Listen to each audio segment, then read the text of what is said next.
Hi, Ward 3. My name is Ken Nash, and I'm campaigning to be your City of Pickering councillor. It'll be an honor to have your vote on October 27th. This podcast is about a first-of-its-kind agricultural park municipal utility. It'll hammer down our taxes at least 20% over developer Dave Seaton's scheme, enhancing property value with awesome quality of life in the process. It'll make Pickering a coveted place to live, and it's economically sensible. Bob Hunter, co-founder of Greenpeace and City TV Guy, said, "Think globally and act locally." By voting for me, you will send a hard-to-miss message. Ward 3 is thinking different to the way things have been done in the past. Sir Adam Beck, Chairman of Hydroelectric Power Commission of Ontario, the world's first publicly owned utility, said, "The gifts of nature are for the people." To me, agricultural land is a gift from nature, which deserves nurturing. You reap what you sow. Let's add another world first, Ward 3. In the first place, an agricultural park utility is the environmentally responsible thing to do. Only 10% of Canada's land is farming worthy. Of that, 90% is in southern Ontario. Hard to believe for those of us that have lived here all our lives. Of which our Ward 3 is a major part of the very best. Pickering's unique microclimate enables producing fruit crops. By the numbers, Ward 3 is approximately 20,000 hectares or 47,000 acres. The part of Pickering below Finch most of us urban folk think of as the city is 3,400 hectares. It's so rare for a ward in a municipal election to be able to make an international statement on such a grand scale. My development position is clear. No urban development above Finch. Why? It's amazingly fertile farmland, which used as such will benefit Pickering residents the most. Here's what our farmers are asking we do. My name is Larry Davis.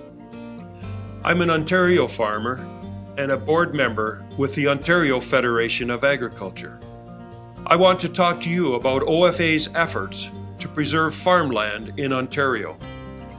Ontario is home to some of the most fertile, productive soils in the world, and these soils must remain productive for a healthy future. Every day, Ontario loses approximately 100 acres of farmland to non-agricultural uses. Ontario cannot keep up this level of farmland loss and continue to produce food, fiber, and fuel for its needs in the future. With only 5% of our total land base available for food production, we must continue to preserve our most valuable lands for food production. And with our growing population, here and around the world, it puts extra pressure on our farmers to grow more and more on less farmland. As farmers, we know the importance of using our land to its greatest potential. We take our responsibility seriously to respect the land as we produce and provide safe and healthy food for those in our community and beyond. The Ontario Federation of Agriculture has placed farmland preservation as a strong priority.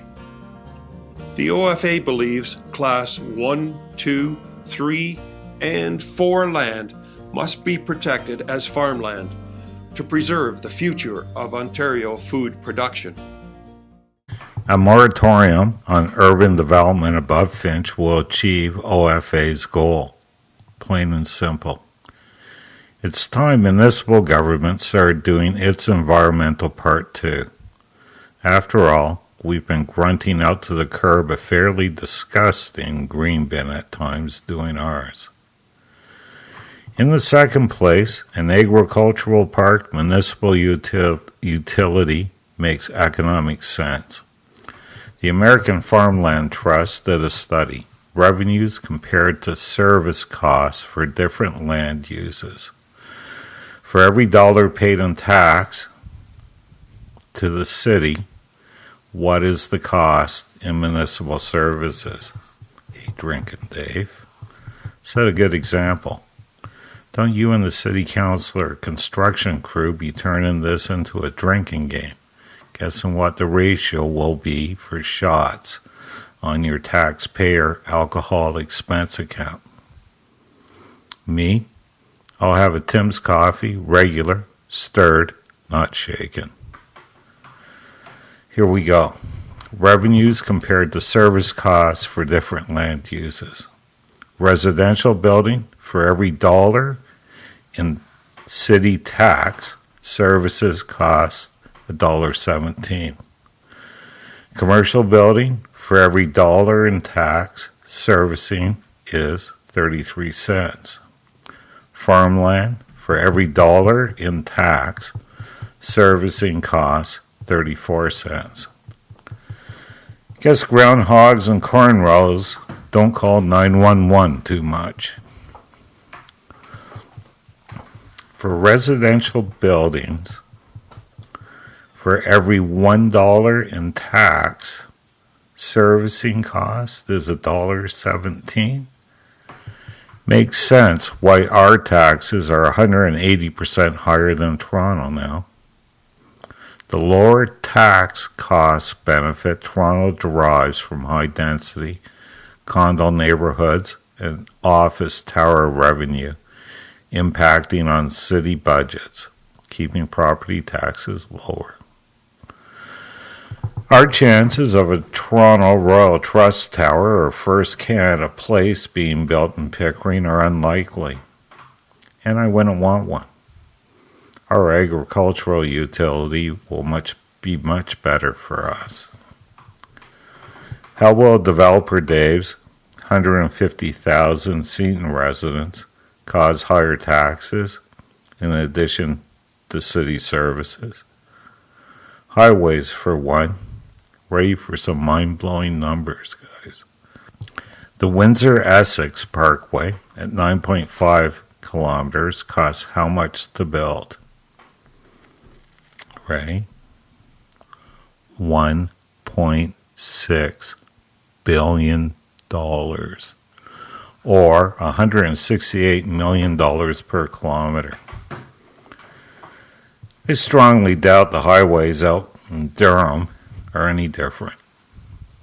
I'm curious how many millennials will get free post-secondary education instead for a kilometer of highway. At $6,000 a year per student, $28,000. Something wrong with that. San Francisco by the Bay required how much highway construction? None. The much feared horrific traffic its political opponents proclaimed it would cause? None. In the second place, agribusiness has the capacity to enhance city revenue. For example, using the Cuban sharecrop model, 30% to the city and 70% to the producer. For those who say it isn't that simple, stop. At one time, I was the finance guy for 30% of Canada's fastest growing top 10 private corporations. My funding partner was in the World Trade Center. Story for another day. Point is, regardless of the size of the deal, simple is best. My favorite credit guy used to say to me, Ken, I have a rule.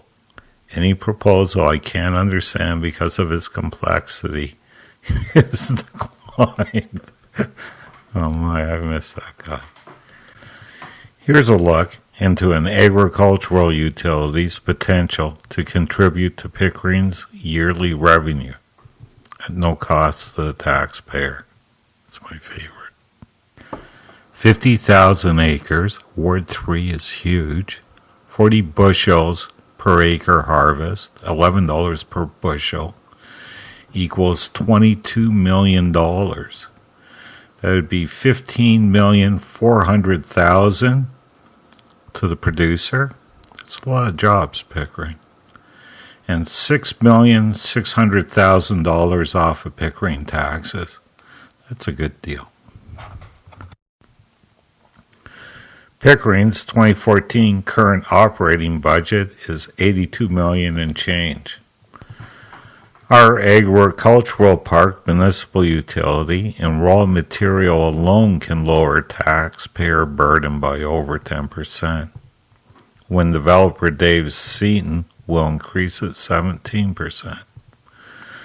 We're 27% farther ahead, just doing things different.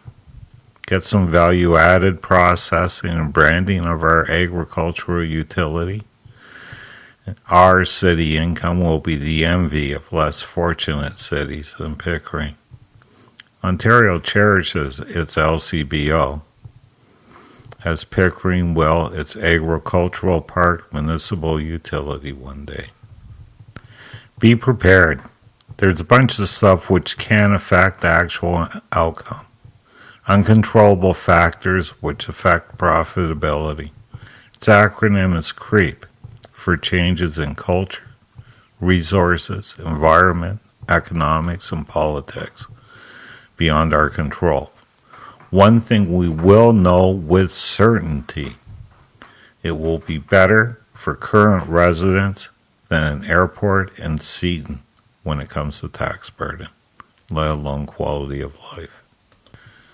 We can do this, Ward 3.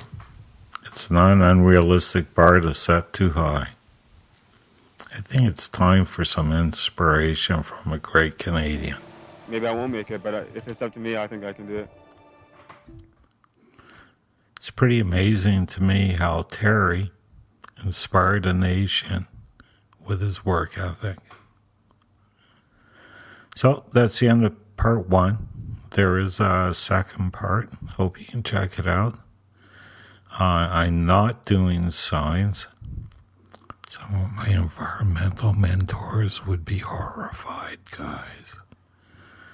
But if you could click on like or share with your friends, I'd greatly appreciate it. Okay, so now on to part 2.